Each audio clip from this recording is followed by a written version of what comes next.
निवडणुकीपूर्वी धनंजय मुंडे मला भेटण्याकरता आले होते आणि त्यावेळी त्यांच्यासोबत वाल्मिक कराड सुद्धा होता असा मोठा गौप्यस्फोट केलाय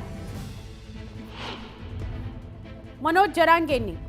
धनंजय मुंडेंनी यावेळी मला कराडची ओळखही करून दिली होती असं जरांगे म्हणाले। जरांगेंची या घडीची सगळ्यात मोठी बातमी। जरांगेंनी प्रतिक्रिया देताना आज मोठा दावा केलाय। ते म्हणतायत निवडणुकीपूर्वी धनंजय मुंडे मला भेटण्याकरता आले होते तेव्हा त्यांच्यासोबत वाल्मिक कराड सुद्धा होता आणि वाल्मिक कराडचा ओळख सुद्धा धनंजय मुंडेंनी मला करून दिली असंही जरांगे म्हणालेले आहेत। मनोज जरांगेंचा मोठा गौप्यस्फोट। इतकं नीच वृत्तीची टोळी असेल त्या टायमाला आम्हाला तरी काय माहित। त्यासोबत कराड पण होते वाटतं, वाल्मिक कराड पण। हा मग होतच होता का म्हणजे काय ते काय प्रधानमंत्री आहे काय? अरे मला माहित नाही ते काय झालं, ते आलं रातची आणि आम्ही म्हणलं काय भेटायचं नाही, पण ते थांबलेले होते बाहेर। पण ते बरं ते थांबलेली लई वेळ असल्यामुळं मी कसं आहे, मला हृदय आहे, माणूस की म्हणलं दादा बरोबर उभा करा, जाऊन दे घ्या भेटू।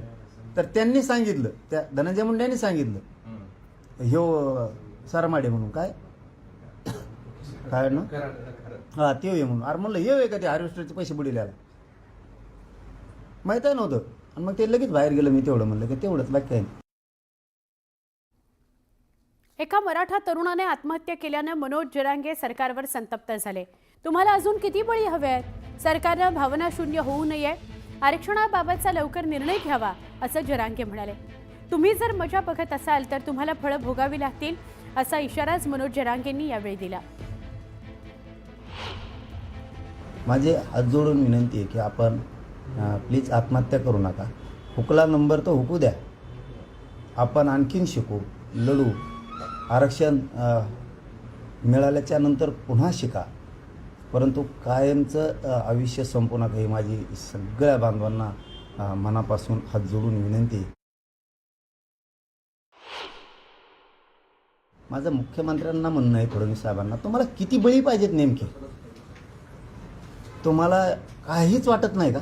अरे माणसं मेलेत, माणसं, किमान माणसं मेल्याच्या नंतर, विद्यार्थी आत्महत्या करायला लागल्याच्या नंतर तरी माणसाला एका माणसाचं काळीच पाहिजे। स्वतःच्या घरात तुमच्या जसे लेकरं आहेत तसे दुसऱ्याच्या गरीब मराठ्यांचे लेकरं सुद्धा तुमचे लेकरं समजा राव मुख्यमंत्री तुम्ही। विनाकारण जर संयम ढळला तर आम्हाला नाविलाजानं वेगळ्या पद्धतीचं भयंकर आंदोलन करावं लागेल। दरम्यान अंजली दमानिया उद्या मुख्यमंत्र्यांना पुरावे पाठवणार आहेत। धनंजय मुंडेंच्या राजीनाम्याची त्या मागणी करणार आहेत। कराड संदर्भातील पुरावे दमानिया देणार आहेत मुख्यमंत्री देवेंद्र फडणवीस यांना। अंजली दमानिया नामदेव शास्त्रींची सुद्धा शुक्रवारी भेट घेणार आहेत असं कळतंय। वाल्मिक कराड गीते याला मुंडेंनी मोठं केल्याचा दमानियांनी आरोप केलेला आहे।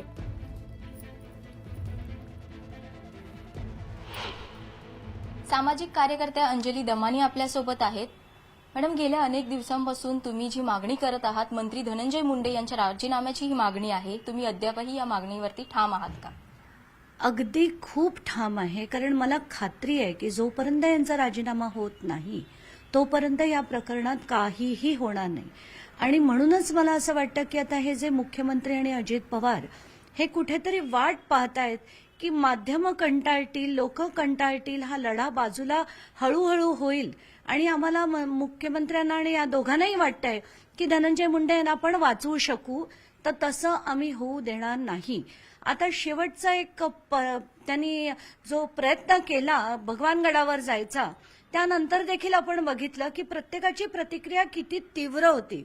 देशमुख कुटुंब त्यांना भेटायला गेलं, वैभवी आणि धनंजय देशमुख यांनी अनेक गोष्टी नामदेव शास्त्रींपुढे मांडल्या आणि त्या प्रत्येक त्यांनी पुरावे दिले, FIR दिले की एवढी ही जी माणसं आहेत तर त्यांची मानसिकता तुम्हाला समजून घ्यायची आहे, पण त्यांनी जे कृत्य एक नाही अनेक केली आहेत ती तुम्हाला पाहिजे नाहीयेत।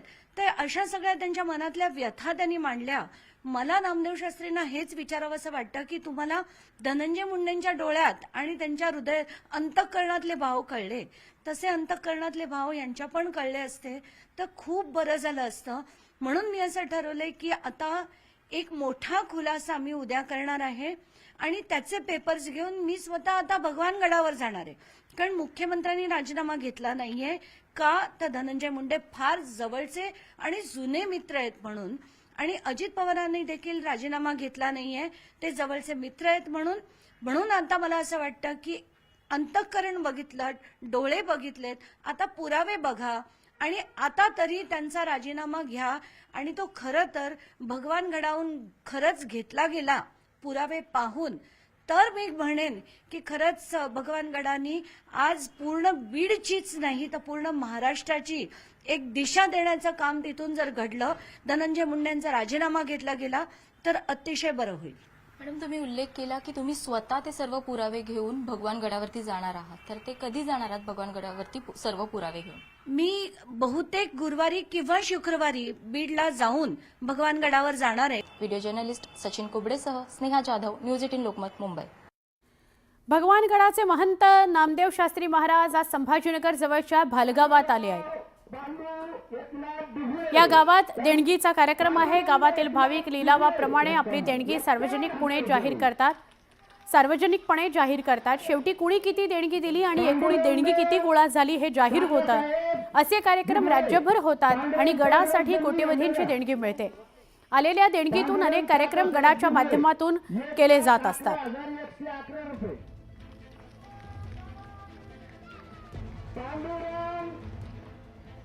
भगवानगडासाठी देणगीचा कार्यक्रम आहे. स्वतः नामदेव शास्त्री या कार्यक्रमाला उपस्थित आहेत. प्रत्येक जण या कार्यक्रमामध्ये आपापल्या कुवतीनुसार देणगी देत असतो. संभाजीनगरच्या भालगावात हा कार्यक्रम होतो आहे. ही देणगी गोळा केली जाते. ती किती झाली हे सगळ्यांसमोर उघड केलं जातं, ती रक्कम किती झाली ते, आणि मग भगवानगडावर येणाऱ्या सगळ्या भाविकांकरता त्याचा विनियोग केला जातो. असे कार्यक्रम वेगवेगळ्या जिल्ह्यात वेगवेगळ्या गावात होत असतात. जिथे शक्य असतं तिथे नामदेव शास्त्री जात असतात असं कळतंय. आत्ता छत्रपती संभाजीनगरच्या भालगावामध्ये ते आहेत. आमचे प्रतिनिधी सिद्धार्थ गोदाम यांच्याशी बोलूया. सिद्धार्थ, काय माहिती या कार्यक्रमासंदर्भात? भगवानगडाचे महंत शास्त्री बुवा या ठिकाणी आलेले आहेत भालगावात, आणि या ठिकाणी देणगी आकड्याचा कार्यक्रम सुरू आहे. सहसा महाराष्ट्राला हा माहीत नसावा, मात्र भगवानगडाच्या विकासासाठी देणगी देणे किंवा आकडा देणे हा कार्यक्रम अनेक गावांमध्ये गेले अनेक वर्ष चालत आलेला आहे. भालगावाची निवड झालेली आणि आपण बघतोय भालगावात सगळे ग्रामस्थ या ठिकाणी जमलेले आहेत. महंत शास्त्री बुवा या ठिकाणी आहेत आणि त्यांनी आवाहन केल्यानंतर हा आकड्याचा कार्यक्रम सुरू होतो आणि गावकरी चढ्या भावाने या ठिकाणी आपली देणगी जाहीर करत असतात. 1 लाख, 1.5 लाख, 2 लाख अशा पद्धतीची या ठिकाणी घोषणा केली जाते आणि एकंदरीत सर्व देणग्या संपल्यानंतर एक आकडा जाहीर केला जातो. कोट्यावधी रुपये ग्रामीण भागातून ग्रामस्थ भाविक भगवानगडासाठी देत असतात. आता भगवानगडावर ज्ञानेश्वर महाराजांचं भव्य मंदिर उभं राहिलं जातंय. त्या ठिकाणच्या मंदिराच्या बांधकामासाठी हा आकडा देणगीचा कार्यक्रम सध्या भालगावात सुरू आहे आणि जवळपास 1 कोटी ते 1.5 कोटी पर्यंतची देणगी या गावातून निघू शकते. तो कार्यक्रम सध्या सुरू आहे. नक्की सिद्धार्थ, धन्यवाद माहिती दिल्याबद्दल. पण आपण बघितलं होतं नामदेव शास्त्री सध्या काही दिवसांपासून चर्चेत आहेत. त्यांनी धनंजय मुंडेंसंदर्भात जे वक्तव्य केलं होतं त्यामुळे ते चर्चेत आले आणि त्यानंतर लगेचच धनंजय देशमुख आणि वैभवी सुद्धा त्यांना भेटून आले. त्यानंतर पाठोपाठ लगेचच अंजली दमानिया या सुद्धा गुरुवार किंवा शुक्रवारी नामदेव शास्त्रींना भगवानगडावर भेटायला जाणार आहेत असं कळतंय. श्रीराम आपका डुबळे 51